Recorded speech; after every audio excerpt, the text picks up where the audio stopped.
All right, good morning. It is morning. No, it's not. It's afternoon. Good afternoon. Welcome to episode 2 of This Way Out. I am Miguel Mata, and today I am joined by Jessica Hughie. Jessica Hughie, who is a native of Charleston. I think that Jessica, there's going to be an angle of the story that I think people are going to be interested in, and I know that you feel a certain way about it, and one that I think that would be interesting to explore. Yeah. But before we get there, Jessica, you're from Charleston. I know there's a lot of changes that you've noticed, but before we even get into that, tell us a little bit about yourself if you can. Yeah, so I am a native of Charleston.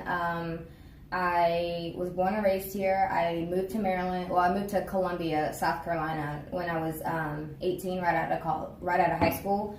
I did a year there and kind of said, you know what, screw it, I'm joining the Army. I joined the Army. I was in the Army for 4 years, but growing up, my parents, both of them were firefighters. Wow. They are both retired firefighters now, so that's where they met. They met at the firehouse back before I was born.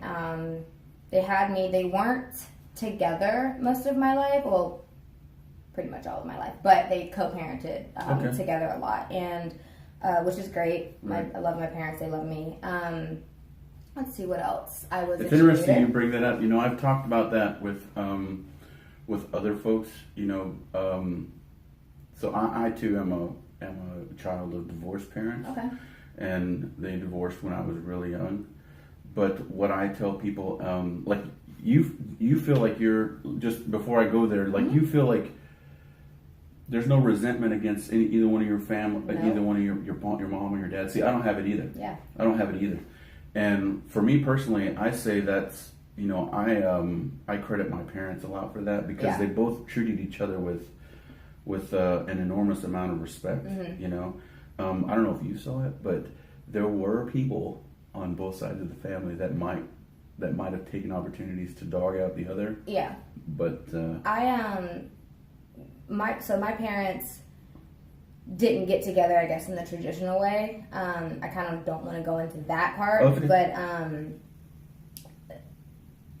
they co-parented, like I said, perfectly my entire life. They were basically best friends. Yeah. I have a stepmom who treats me like her own child as well, which I think is very, very good for a structured family. But I don't think I've ever seen either side of my family, maybe my dad's side more than my mom's, but nobody has ever come to me and spoken ill of either one of my families, like either one of my parents from each side. I didn't necessarily have that experience. I had a couple of people who it seemed like they were sharing their opinion a little bit too much, maybe, when I was a kid, but I learned kind of early, just as me personally, I learned kind of early that if it wasn't coming from my mom or my dad, then those are the two reliable sources. Exactly. But I feel like I turned out okay, and I attribute it a lot to how they were able to have a respectable relationship, and it sounds like you got the same thing. So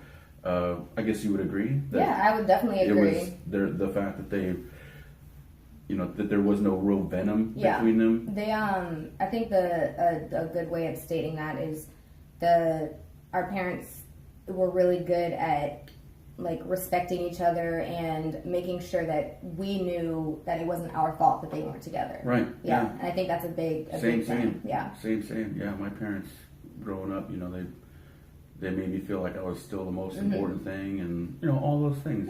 So and the only reason I kind of bring that up is because I used to have a podcast, that I talked about that, and that's one of the things. It just seems like nowadays, a lot of couples, when they can't make it work, they're very ugly to each other. Yeah.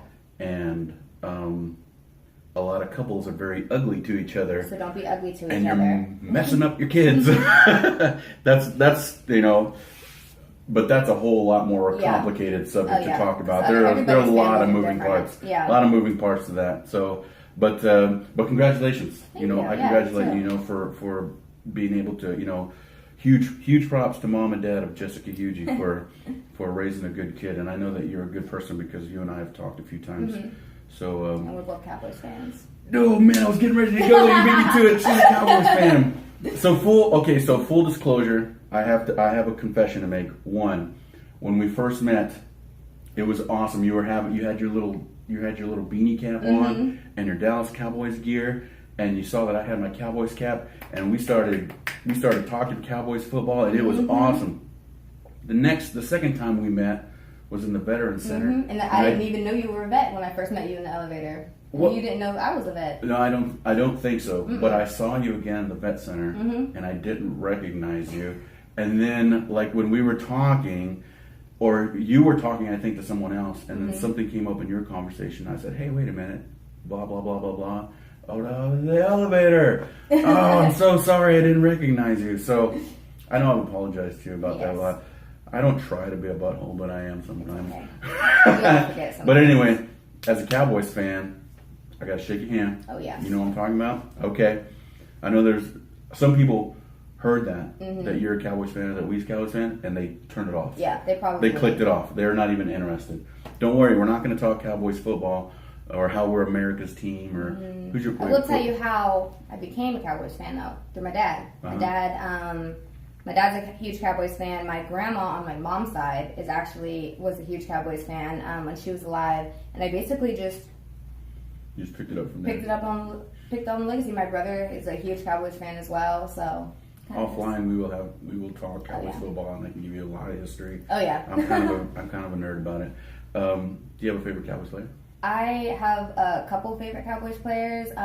My all-time favorite Cowboys player is Elliott Smith. Is that his name? Emmitt Smith. Sorry, Emmitt Smith. Yeah, Emmitt Smith. I was like, you're confused. Ezekiel Elliott and Emmitt Smith. Yeah, Emmitt Smith. Yeah, I've never seen him play because I'll be 26 in April, but he's one of my dad's favorite players, and I actually had a fat head of him on my wall when I was in high school. Right on. My entire room was Cowboys themed. I had like 2 walls that were dark blue, 2 walls that were silver, and all that stuff. It was great. And DeMarcus Ware. Oh, DeMarcus Ware. Class act. Player that I have seen play. Yeah. DeMarcus Ware, and is my favorite player. He's a classy guy. Yeah, I've got. I think I have too many to name. Yeah. The triplets. I grew up watching the triplets growing up. Michael Irvin, Emmitt Smith, Troy Aikman, Dap Nguyen. He's kind of a favorite of mine just because he came from Texas A&M.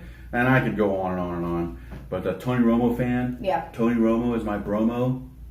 I don't care who says what. Fan, yeah. Okay. Yeah, we'll talk about Cowboys football. We'll have to talk Cowboys more later. But so it sounds like You said I know that we talked about, or you just mentioned that you were in the Army. Well, first of all, before we talk about your Army service, we both study here at College of Charleston. What are you studying here at the College of Charleston? What are you majoring in? I'm majoring in communications and minoring in theater. What do you plan to? Is that going to be work? I'm assuming you're working towards a goal. What's your goal? So with my communications degree, I'm really into public relations and stuff like that. So anything I can do with social media, stuff like that, with my communications degree is what I want to get in with that. Theater, I picked because I'm a very extrovert. I'm an extrovert. I like personality. Yeah, thank you. I'm out there. I like, maybe not all the way out there, but I like, doing different things. And so I was like, you know what? Theater degree. I was majoring in it, but the 2 became too much for me just because it was a lot of reading. But so I decided to minor in theater instead. But I love theater. I think it's fun to get out there and have fun with it, and you get to play different characters. Yeah, so. And those two worlds could definitely come together whenever you try to get into social media. I know there are a lot of kids out there. I can think of a couple off the top of my head who shed the same blood as me, who are just eager to get into the whole YouTube scene. And I think they know this, but maybe what a lot of people don't know is that there's a lot of work that comes with it. And you're taking those steps. You're taking some pretty big steps and making some pretty big commitments in order to try to be successful in that area. So good luck. I wish you luck. But but the networking, or not the networking thing, but the communications thing, Mm-hmm. did that start in the Army? Yes. It did. I mean, Yes. it did start in the Army, but what did you do in the Army when you were? In the Army, I was the official title is Combat Documentation Production Specialist, which is short for combat camera, or even shorter, ComCam. And we were the only. I think we're the only branch that has combined both photo and video into one MOS. What's MOS stand for? I honestly don't even know. It's a specialty code, right? I know it's it's like for specialty codes, but I don't know the acronym for it. There's so many acronyms in the military. But it's the code for But your it's the code. Yeah. The code for my job was 25 Victor. Mm-hmm. So that kind of like got me into it. Being able to learn how to edit video and to take good photos. Yeah. Got me into it, and then actually, I decided to take a communications class here, and I loved the class so much that I ended up declaring. Kind of fell in love with it, huh? Yeah. Were you in the Army at the time when you took the communications class? No. I was already out. I came here undecided. Mm-hmm. Like I got out and came here undecided, and then I ended up. I think my first semester. Yeah. Excellent. How far are you in now? What year are you in? I'm a junior. I'm going into my senior year. Oh snap! Yeah. So you're in the home stretch. You're almost stretched. So I know that there's a step there that you're getting ready to take next. Mm-hmm. And but real quick, I wanted to talk about. I know you're kind of wishy-washy about talking about this thing that you dealt with, but hopefully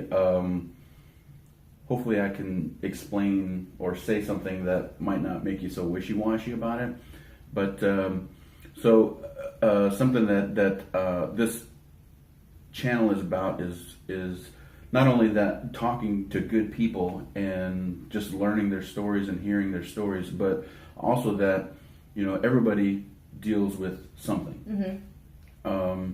And I think you kind of already shared that with us, with your parents being apart. For me, even though that my parents were apart and were really, really good to each other and really, really good to me, there were tough times there, mm-hmm. right? So I imagine you probably went through some tough times there too. Yeah. And then, but you also mentioned that whenever you also have something else that you went through whenever you were active duty, mm-hmm. and I'm kind of curious.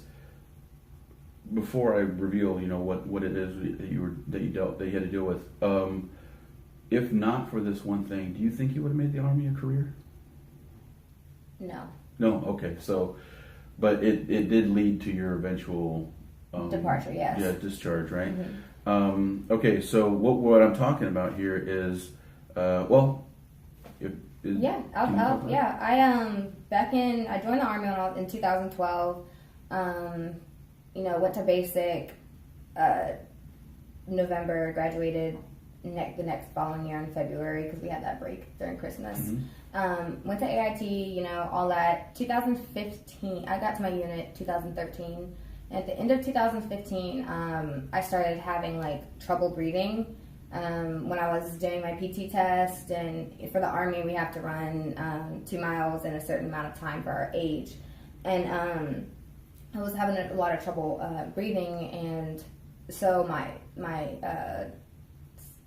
sergeant at the time, my squad leader, she mentioned, going to see a doctor, about it. And so I ended up going to see my primary care physician. Did you try to muscle through it though for a while? I did, yeah.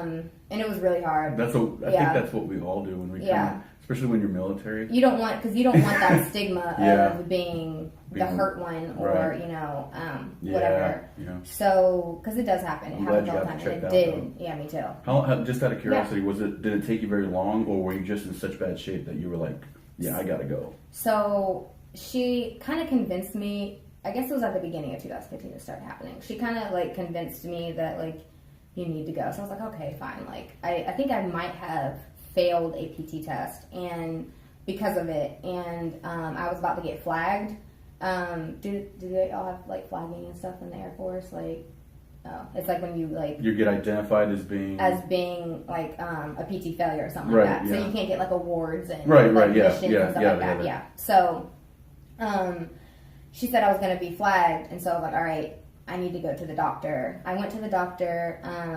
She had me go to a pulmonologist up at Walter Reed Medical Center in Bethesda, Maryland, and over a course of a couple months, they were doing some tests on my lungs and stuff like that to determine if it was asthma or not that I was having problems with.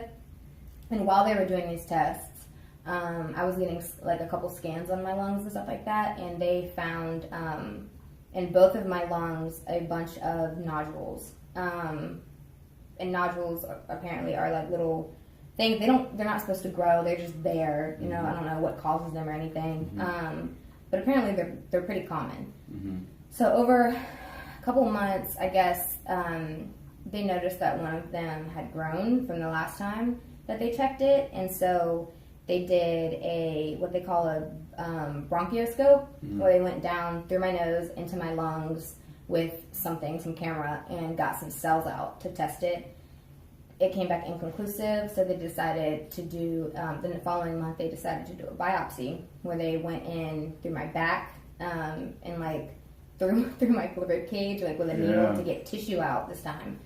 And it came back, my doctor literally told me, it came back abnormally abnormal. They don't know what it is, but it came back abnormally abnormal, so now they want to do surgery to get it out. So I said, okay. Following month, December 2015, I go in for surgery at the beginning of the month. They get it out. It's very painful, very, very painful. And then in January, it came back as cancer. It's called myoepithelial carcinoma. And it's a very, very rare cancer. They have no idea how I got it, because I wasn't a smoker. Well, I'm still not a smoker, but they have no idea how I got it. It's not hereditary, anything like that. So, that really freaked me out for a while. I bet. Yeah, but so I went through that. They got the surgery. They went through my back and my side and took a chunk, probably like this big, out. But I'm fine now. I have to get scans every once in a while, but only for precautions. Nothing has come back yet. It's been 4 years now, going on 5 years since I've had the surgery. So. But no cancer-free declaration yet? Not yet. It's not that I'm not cancer-free. It's just they want to make sure, because it's so rare, that it doesn't come back. But none of my doctors are worried about it right now. Okay. Yeah. Well, I know it's kind of tough. Like you kind of didn't want to even bring that up because you didn't necessarily go through what a lot of people who deal with cancer go through. Yeah. But what I will say is that I bet that in that time when you were in that questionable period, you probably went through some pretty all that. You probably were going through like worst case scenarios in your head, that sort of stuff. Well, so I wasn't so worried, because I was still active duty. So I wasn't so worried about the cancer per se. My mom had that covered. She was the worry wart. She was the one that was doing, all the research and stuff like that. So I tried not to let it get me down, I guess. The only thing that I will say that, because I did go through a spout of depression, but it wasn't because of the cancer, it's because how I was being treated by my unit because of it, and how, I don't know, the first, I went to go tell my squad leader, and my squad leader, he was very sympathetic, oh my gosh, that's horrible, we need to tell our platoon sergeant. As soon as we went to go tell my platoon sergeant, I'm an E4 specialist, and my platoon sergeant was an E7. So there was a large gap in your rank. Large gap, and my squad leader was an E6, so a staff sergeant. So he's basically middle management. Right. So we went to go tell my platoon sergeant, and the first question he asked me was, "When can you be put on a permanent profile so you can take a PT test?" Yeah. And so I was like, okay, this is how this is gonna go. You know what I mean? This is how I'm gonna be treated. And so that took a really, really, really big toll on me. I would go home every day from work crying. I gained a lot of weight. I want to say I gained probably probably about 30 to 40 pounds. Yeah. And I was treated like a second class citizen, basically. Like a dirtbag. Exactly, because I couldn't do anything. You know, Yeah. like I couldn't participate in a lot of stuff. I just had lung surgery. Like I'm going through all this stuff, and at one point that pretty much sealed the deal for you. Yeah. That's why that sealed the deal. Yeah, and so because I realized I felt like, I know this now, but I felt like I was nothing but a number. You know what I mean? Like that's what at the time my unit made me feel like. My unit wasn't like that the entire time, but at that time, with that leadership, put me in a real spiral for depression. Yeah. But as soon as I got out the Army and moved home, it was great. That's awesome. It was great. My life, I was enjoying my life again. Well, are you a believer? Are you a believer in faith? Do you believe in faith? Yeah. So maybe some of that, finding yourself in a good place. Maybe you did it. Was it? Gosh, I'm trying not to stumble through my words. Yeah, I apologize. No, you're fine. It happened for a reason. Mm-hmm. Is that how you kind of made it smooth over in your mind, or?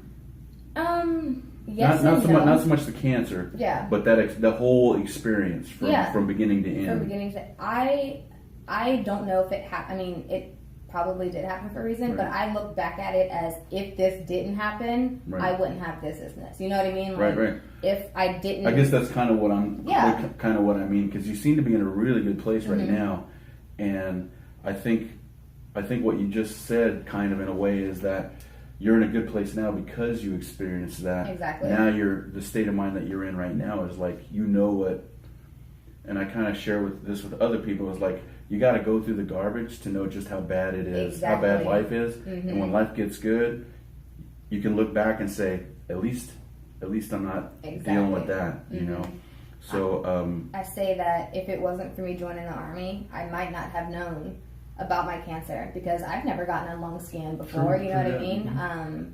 If it wasn't for the Army and getting out, I wouldn't be in school right now, because I get to use my GI Bill. Right. If it wasn't for the Army, I probably wouldn't have health insurance, because now I get health insurance because of what I went through. You know what I mean? Because you got medically retired. Because I got medically retired. Yeah. For my asthma, not even a cancer, but for the asthma, I got medically retired.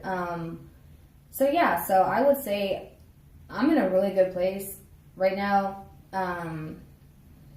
Some people do make the military their career, and that's great. Like, that's for them. But for people who who do get out, I think it really does. Like, it does. It's better on the outside, I would say. All right, we're still good. We're still good on some time. So I want to ask one question about your military, your transition. Did you find it difficult to transition when you went from active duty to civilian? I didn't personally, just because I had family here that I was able to come home to. Mm-hmm. But yeah, some of the guys here are having a hard time. You seen that? Yeah. Have you seen that? Mm-hmm. Yeah. Some of the guys here are having some really difficult times. It's like, dude, it's okay. Yeah. It's okay. I think that a lot of people don't. I feel like people are scared to move on from either where they're at or even in the military, because they're scared of like the unknown and not knowing what comes next. I could definitely speak to that. It's a little different for me, because I was a career airman, and for 15 years I was Sergeant Mata, right? And then all of a sudden I wasn't that. See, my wife tells me you'll always be that, right? People tell you, that's who you are, but it's weird. Something goes on upstairs that it's like, it's not rational thought, but it's like for me, I said, who am I? What am I going to do now? What is it? What's good? Whatever, and that might be my one, how I dealt with it, but I know it's not. Some guys do well. Some guys and gals do well when they transition, just like you did, but some don't. Right. And I was one of those guys who didn't, and maybe I should have, but I didn't. So I'm glad to hear that it was a smooth transition for you. So congratulations in that respect. Congratulations on the next step here, pursuing your college degree. But one more thing. So Jessica mentioned that she's exploring. She wants to go into social media, and you want to start your own projects. Mm-hmm.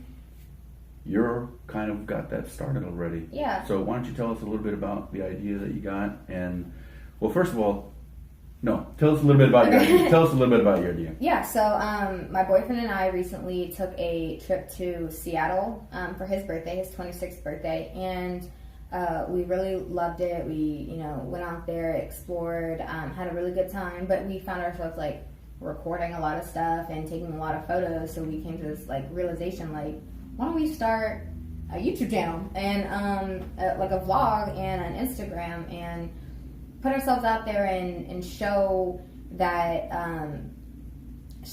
that you can travel and you can take weekend vacations that don't cost a lot. And that's our big goal. Like, we see a lot of YouTubers now who and we do want to do this, but we want to get like an extra step as well. So we want to show our vacations. We want to show us having a good time and like all these different places. Yeah. But we also want to help people like this, like with costs. Like, this is what we spent on our trip type thing, and to like let people know like you can travel and it's not going to be as expensive as you think it will be. So yeah. Right. I'm getting all fidgety because I get excited about stuff like that. New ideas, small businesses, all that stuff I get so excited about because like I look forward to seeing where this goes. Yeah. So I'm like super excited for you. Now you went to Seattle. What kind of stuff did you see, just out of curiosity? Yeah, we went to this pop culture museum, which is really cool. We went to this, it's called Chihuly glass something. And it's basically like the glass blown art everywhere. Yeah. It's super, super cool. We went to this place called Kabuta Gardens, which is gorgeous. There's nothing but plants and a garden that you can walk botanical through. garden. Yeah, basically like that. What else did we do? We saw the Space Needle. We wanted to go on like hikes and stuff like that, but the weather was kind of like iffy. So that's basically all we did. We went around. And when you get your stuff started, you'll be able to catalog all that stuff, show pictures, videos. And then you'll talk about how you got there. Oh man. Yeah. I'm like so. We haven't started the YouTube channel yet. Right.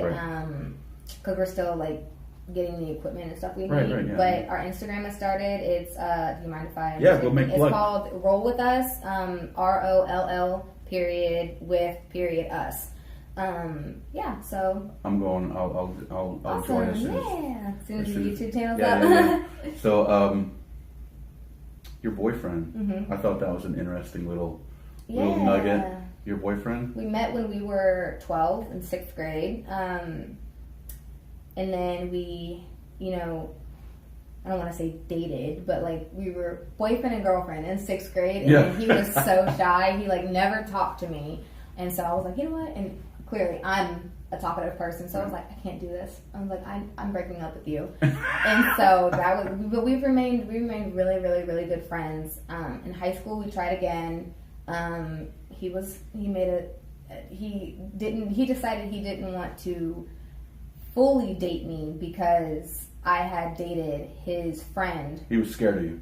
Well, no, I had dated his friend, his teammate, a baseball player, at the beginning, like 9th grade. And so when our senior year came, he was really good friends with him. And, he was in high school and stuff like that. He was like, I don't like want to like officially date because I'm friends with, this person. He was scared of you. Basically. So, that was that. And then we graduated in 2011. We remained friends over the years, and I joined the Army in 2012. And when I came home, I was here for probably about a year, maybe a year and a half, and then we started hanging out again, and now we live together. Oh man, okay. Yeah, we're now traveling. Yeah, it's coming. It's coming. Yeah, it's definitely coming. Okay, good, man. Good luck. Thanks. So, but he's the guy that you're doing all these trips now. So you have history, and now you've come together, and now you're going to start this future, this adventure together. Man, I wish you guys. Excited. I wish you guys a lot of luck. Thank you. So let me see if I can make some recommendations because I've been around a lot of places. You got to go to Mount Rushmore. You got to go to the Grand Canyon. You have to go to the San Diego beaches. Pacific Coast Highway, you gotta do it. Pacific Coast Highway, San Diego, Malibu, have to. We actually might hit Malibu up while we're over in Beautiful. Albuquerque, stay away. Don't go to Albuquerque. No, Albuquerque is nice. It's got a really nice vista at night, especially. Like, I think if I remember, it's Rio Rancho. It's off to the west of Albuquerque. Go up there at night, or as the sun is setting, right? It rises in elevation just a little bit as you drive out there, and then you can turn around and look back at Albuquerque, and it's got the mountains behind the city. I know, that's beautiful. And it is. It's real nice. At night, it's awesome. I am. Another, like, one of the things we want to do, we watch a lot of travel vlogs, like a lot of travel YouTube channels, and we've noticed that people our age go to, like, and I mean, we're gonna go to these places, like, we're gonna go to LA, and we're gonna go to, like, you know, these places that are big like tourist attractions, but we also want to, because, like, we don't know people that have gone to Mount Rushmore or you know, the Grand Canyon. We want to, like, show, like, these places aren't just family friendly places, you know, like, these are, like, you can go there without, like, having kids. Like, we don't have kids, all we have is a dog, so that's why we want to, like, get out there and show that, like, you can just go travel. Like, hey, man, I'll tell you what, I'm gonna be watching. I don't know how many. There's one person specifically that I know that was gonna go on their own little venture, and I would say, I was like, okay, so, you know, get on Google all the stuff that's close by, and go there. And I don't think they took full advantage of that. Man. So I was like, cross my shoulders, you know, that sort of thing. But yeah, that's awesome. So I'd be really interested. What's the other thing I was gonna mention? Boise, Idaho. Boise, Idaho. Don't go. Okay. Or go, and then I bet you'll probably make it look cool. You'll find all the cool spots to go to. All right, so this has been Jessica Hugie, and I appreciate you coming and doing this with us and talking and telling your story. I wish you a lot of luck, the best of luck to you. And what's your boyfriend's name? Terrell. Yeah. I wish the best of luck to you and Terrell. Thank you. Good luck in your last year at the College of Charleston. Go Cougars! I don't know what they do. What do they? I don't know what they do with that. I don't even know. But it was. I think you've got a really interesting story. I truly believe that everybody has an awesome story to tell. Everybody has a story to tell, and yeah, I know it's only up from here. So you've come a long way. Obviously, you've come a long way. You've seen your fair share of tough times, but here you are on the other side, just killing it. So, you know, congratulations. Thank you. Good luck. This has been This Way Out. I'm Miguel Mata. And I'm Jessica. Jess. Thanks for tuning in. And yeah, click like, subscribe, comment. What do they always say? Share. Yeah. And thanks for tuning in. Follow me.